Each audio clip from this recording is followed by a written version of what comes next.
আসসালামু আলাইকুম রহমতুল্লাহি ওবরকাতুহ। প্রিয় দর্শক, দেশে ও প্রবাসে যে যেখান থেকে আমাদের কোরআন শিক্ষার ক্লাস দেখছেন, সকলকে জানাচ্ছি অনেক অনেক শুভেচ্ছা ও মোবারকবাদ। আশা করি সকলে ভালো আছেন। আলহামদুলিল্লাহ, আমাদের কোরআন শিক্ষার ক্লাস ধীরে ধীরে এগিয়ে যাচ্ছে।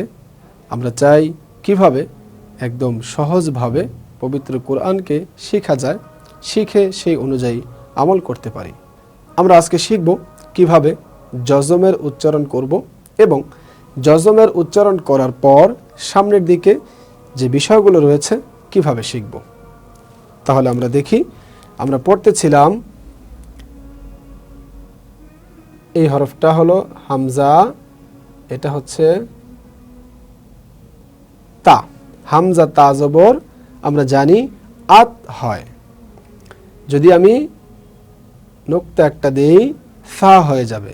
হামজা সা জবর আস হবে। তাহলে এভাবে জজমের উচ্চারণগুলো আমরা যখন করব, হামজা সা জবর আস, আমরা যদি এখানে সার পরিবর্তে অন্য হরফ লিখে দেই, হামজা ফা জবর আফ হয়। যদি আমি এখানে দুইটা নোক্তা দেই তাহলে হবে কফ, হামজা কফ জবর আক। যদি আমি অন্য কোনো হরফ লিখি, এভাবে আমাদের উচ্চারণগুলো হয়ে যাবে। তবে আমাদেরকে বেশি বেশি পড়তে হবে। তাহলে আমরা আজকে শিখব, আমরা শিখেছি জবরের উচ্চারণ, জের, পেশ, তানবিন এবং কিভাবে মুরাক্কাব হয়, একটা হরফ আরেকটা হরফের সাথে যুক্ত হয়। যুক্ত হরফগুলো আমরা শিখেছি এবং এখন আমরা সামনের দিকে যাব।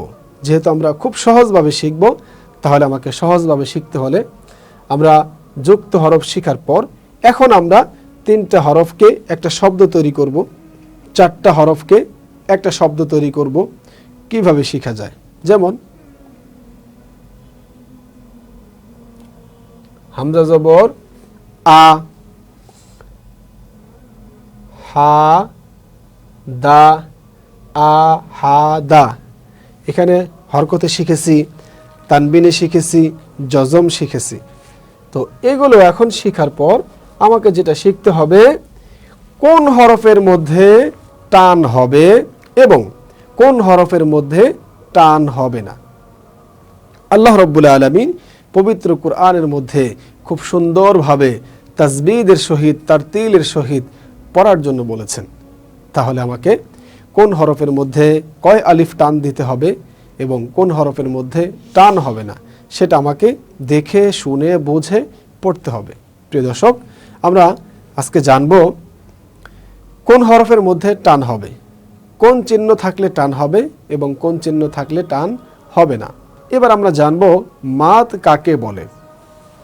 মাদ হচ্ছে কোনো বিষয়কে, কোনো জিনিসকে, কোনো পড়াকে টান দিয়ে পড়লে সেটাই হচ্ছে মাদ।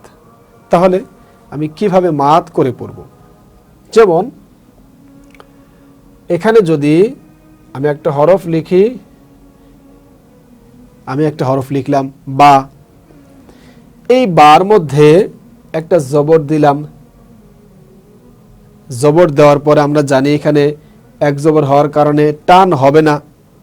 তাহলে কি দিলে, কোন অক্ষর দিলে টান হবে, কোন হরফটা দিলে টান হবে, কোন চিহ্নটা দিলে টান হবে। তাহলে আমরা আসব,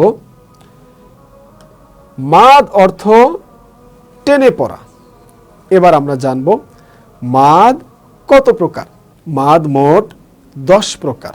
যদি আমরা এই 10 প্রকার মাদ মুখস্থ করি তাহলে আমাদের জন্য খুবই সহজ হবে। কেমন সহজ হবে?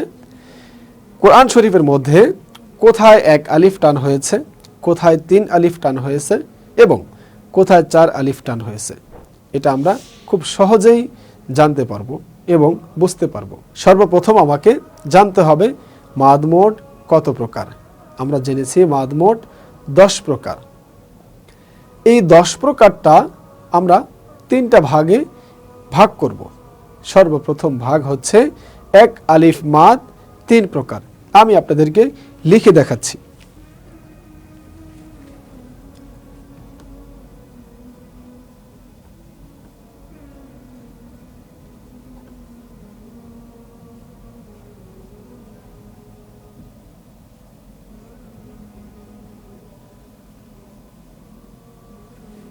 প্রিয় দর্শক, আপনারা দেখুন আমি লিখেছি মাদ মোট 10 প্রকার।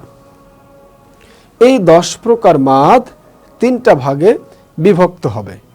সর্বপ্রথম হচ্ছে 1 আলিফ মাদ 3 প্রকার। 1 আলিফ মাদ 3 প্রকার, আমি লিখে দেখাচ্ছি।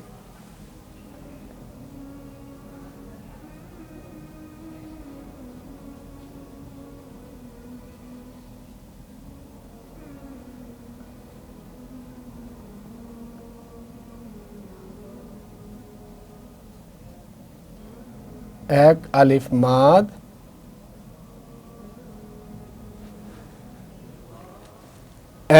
আলিফ মাদ 3 প্রকার। আমরা জানি কোরআন শরীফের মধ্যে যে সমস্ত জায়গায় টান দিয়ে পড়তে হয়, সেহেতু আমরা জানি যে মাদ অর্থ টেনে পড়া। তাহলে টানার 3টা জায়গা, 3টা অপশন, একটা হচ্ছে 1 আলিফ, আর একটা হচ্ছে 3 আলিফ, আর একটা হচ্ছে 4 আলিফ। তাহলে কোথায় 1 আলিফ হবে, কোথায় 3 আলিফ হবে, কোথায় 4 আলিফ হবে, এই 10 প্রকার মাদের মধ্যেই দেওয়া রয়েছে। কিন্তু আমাদেরকে এই 10 প্রকার মাদ শিখতে হবে। যখনই আমি এই 10 প্রকার মাদ শিখব, তখন আমার জন্য খুবই সহজ হবে। কারণ এই 10 প্রকার মাদ শিখা খুবই সহজ। এই 10 প্রকার মাদ শিখলে আমি কোথায় 1 আলিফ টান দিতে হবে, কোথায় 3 আলিফ টান দিতে হবে, কোথায় 4 আলিফ টান দিতে হবে, সেটা আমি খুব সহজেই শিখতে পারবো ইনশাআল্লাহ। প্রিয় দর্শক, পরবর্তী পর্বে আমরা দেখব কোন জায়গার মধ্যে 1 আলিফ টান হবে, কোন জায়গার মধ্যে 3 আলিফ টান হবে এবং কোন জায়গার মধ্যে 4 আলিফ টান হবে। অর্থাৎ এই 10 প্রকার মাদ নিয়ে আমরা পরবর্তী পর্বে আলোচনা করব। প্রিয় দর্শক, আমরা পিছনের পড়াগুলো খুবই ভালোভাবে শিখব, যাতে করে সামনের পড়াগুলো আমাদের জন্য খুবই সহজ হয়। সবাই ভালো থাকবেন, সুস্থ থাকবেন, এই কামনা করছি। আসসালামু আলাইকুম ওয়া রাহমাতুল্লাহি ওয়া বারাকাতুহু।